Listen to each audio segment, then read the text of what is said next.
हमेशा ही जब भी मैं भारत आता हूँ और मेरे लिए बिल्कुल ऐसे ही होता है जिस तरह मैंने आपको कई दफा पहले कहा कि Bharat is my second home, इसमें कोई शक ही नहीं है। ये जो जिस जमीन पे आप खड़े हुए हैं इस टाइम, जिस पे आपने पाँव रखे हुए हैं, ये हिंदुस्तानी जमीन है। ठीक है, ये हिंदुस्तानी जमीन है, ये इंडिया का हिस्सा है, ये हिंदुस्तान का हिस्सा है। बात तो सही है।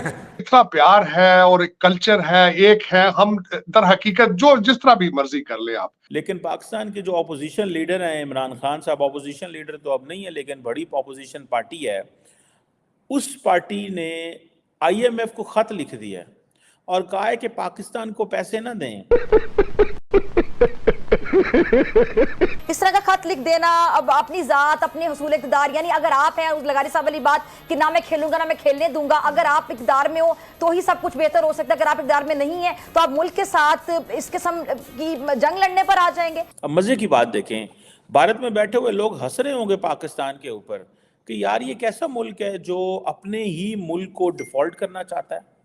अच्छा बात नहीं है। सर आप इस वक्त जैसे भारत में हैं सर, वहां आपको क्या लग रहा है कि अगर पाकिस्तान ना बना होता तो हमने इनका भी वही हाल कर दिया होता है जो हमारा है, या हम बेहतर हो गए होते, भारत के साथ रहते तो ज्यादा अच्छा था? इस कौम का जो फ्यूचर है स्ट्रेट फॉरवर्ड सिर्फ और सिर्फ जलालत और धक्के हैं। पाकिस्तान से जिंदा भाग वाला नारा बेहतरीन है। आपको याद होगा 2022 में भी अगर IMF से किस्त ना मिलती तो तमाम ये सीनियर्स बैठे एग्री करेंगे हम डिफॉल्ट के दहाने पे खड़े हुए थे, खुदा ना खासा हम डिफॉल्ट कर सकते थे। ये कैसे लोग हैं, ये कैसे लोग हैं जो ये समझते हैं कि भाई हमें अपनी ही मुल्क की कुर्बानी दे देनी चाहिए। नमस्कार, जय हिंद दोस्तों, जैसे कि आपने देखा पाकिस्तान के साजिद तारा भारत आकर कैसे एक्साइट हो रहे हैं और भारत की तरक्की को देख हैरान है। दोस्तों, साजिद तारा पाकिस्तान से है और हमेशा भारत की तरक्की की बात पाकिस्तानियों को बताते हैं। तो वहीं दूसरी तरफ इमरान खान ने पाकिस्तान की बैंड बजा दी है, जिसको लेकर पाकिस्तानी मीडिया में बवाल मचा हुआ है। दरअसल इमरान खान ने IMF को एक पत्र लिख दिया है कि वह पाकिस्तान को देने वाली आर्थिक मदद रोक दे। इमरान ने कहा कि जब तक पाकिस्तान चुनाव में धांधली की जांच का आदेश नहीं दिया जाता तब तक IMF नकदी संकट में डूबे पाकिस्तान को कोई मदद नहीं दे। दोस्तों, पाकिस्तान में चुनाव के बाद नई सरकार की तस्वीर साफ हो गई है और पाकिस्तान के पूर्व नेता शहबाज शरीफ देश के नए प्रधानमंत्री बनेंगे, जबकि आसिफ अली जरदारी राष्ट्रपति पद संभालेंगे। इसी बीच जेल में बंद पाकिस्तान के पूर्व प्रधानमंत्री इमरान खान का नया बयान सामने आया है, जिसको लेकर पाकिस्तानी मीडिया में बवाल मचा हुआ है। तो चलिए दोस्तों, इसी पर आगे पाकिस्तानी मीडिया का रिएक्शन देखते हैं। सर आप इस वक्त जैसे भारत में हैं सर, वहां आपको क्या लग रहा है कि अगर पाकिस्तान ना बना होता तो हमने इनका भी वही हाल कर दिया होता है जो हमारा है, या हम बेहतर हो गए होते, भारत के साथ रहते तो ज्यादा अच्छा था?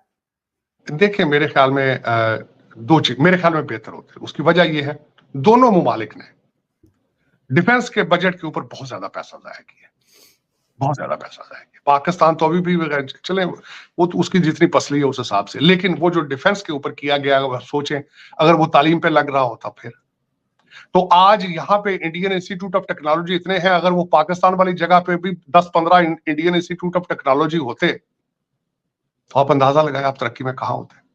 मौलाना आजाद जो है, जो यहाँ के भारत के सबसे पहले एजुकेशन मिनिस्टर थे, उनके जो 13 पॉइंट उन्होंने बताए थे लिखे, जरा वो खोल के देख लें आप, सारे वो फुलफिल होते नजर आ रहे हैं पाकिस्तान के ऊपर। और जो उनका आइडिया था कि पाकिस्तान, भारत और बांग्लादेश के मुसलमान ये सारे इकट्ठे होते, मुस्लिम्स बेटर ऑफ होने थे, ये भी एक बात है। ये पूरा खित्ता जो है वो पुरसुकून होना था, ये भी एक बात है।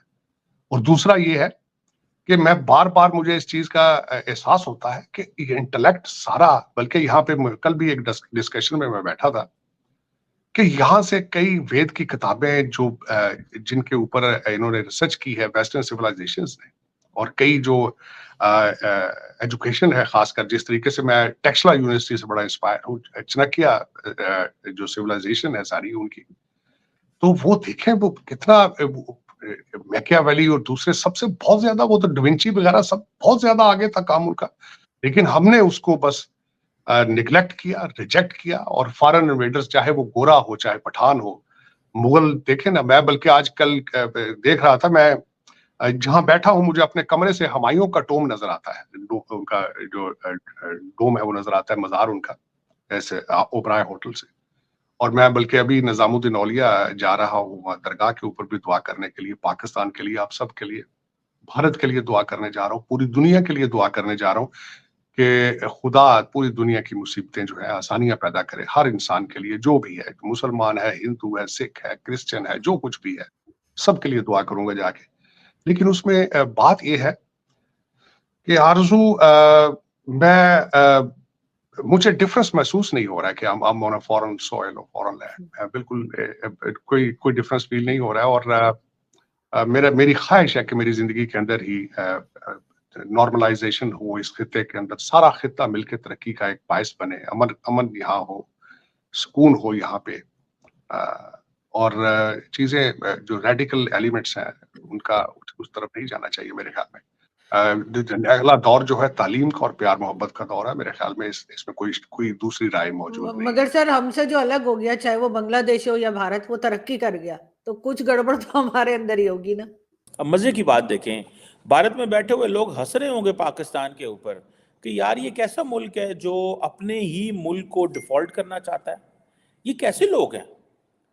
یہ کیسے لوگ ہیں جو یہ سمجھتے ہیں کہ بھائی ہمیں اپنی ہی ملک کی قربانی دے دینی چاہیے. بیسیکلی عمران خان صاحب کی پالیٹکس یہ ہے کہ پاکستان ڈیفالٹ کر جائے. جب پاکستان ڈیفالٹ کرے گا تو اس کے بعد وہ کیا کریں گے؟ فوج کمزور ہوگی. So in fact he wants to weaken the army of Pakistan. اور پاکستان کی آرمی کو کمزور کرنے کے لیے وہ سمجھتا ہے کہ ڈیفالٹ کروائیں پاکستان کو. وہ جب ان کے خلاف ووٹ آف نو کانفیڈنس آیا تھا تو تب بھی وہ چاہتے تھے کہ پاکستان ڈیفالٹ کر جائے، کیونکہ انہوں نے جانے سے پہلے آئی ایم ایف کے جتنے بھی معاہدے کیے تھے سب کو توڑنا شروع کر دیا. اور وہ اس طرح کہ انہوں نے عوام کو میسو سبسڈی دینی شروع کر دی، پیٹرول پرائسز سستی کر دی، پیٹرول کی قیمتیں کم کر دی. حالانکہ آئی ایم ایف کہہ رہا ہے کہ آپ پیٹرول کی قیمتیں کم نہیں کر سکتے، لیکن انہوں نے کم اس لیے کر دی تاکہ جب یہ آئیں گے تو یہ قیمتیں بڑھائیں گے. جب قیمتیں بڑھائیں گے تو لوگ ان کو گالیاں دیں، قیمتیں کم ہیں. ابھی انہوں نے بڑھا دی ہیں، مہنگائی آئی ہے، اور پھر ہم یہ آئی ایم ایف پروگرام کے جب ہم خلاف ورزی کریں گے تو آئی ایم ایف ان کو ڈانٹے گا اور ملک کے حالات خراب ہوں گے اور ملک ڈیفالٹ کرے گا، ڈیفالٹ کی طرف جائے گا. تو میں جب ڈیفالٹ ہوگا تو میں کہوں گا دیکھو ان سے ملک بھی ڈیفالٹ ہو گیا، ان سے اکانومی بھی نہیں چلی، اور اس کے بعد جو ہے وہ فوج بھی کمزور ہوگی. یہ تھا ان کا پلان. اور ابھی وہ کہہ رہے ہیں کہ میں تو جیل میں ہوں، لیکن میں جیل میں ہوں لیکن کیا ہوگا؟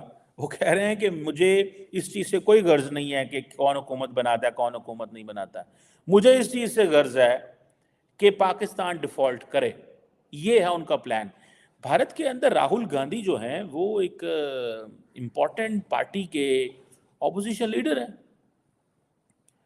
کبھی میں نے ان سے تو نہیں سنا کہ نریندر مودی باہر جا کے تو بے عزت ہوں یا ان کی باہر جا کے انسلٹ ہو. میں نے اور ملکوں میں بھی کبھی بھی لیڈرشپ کے حوالے سے یہ نہیں سنا کہ وہ باہر جائیں اور اپنے ملک کو نقصان پہنچائیں.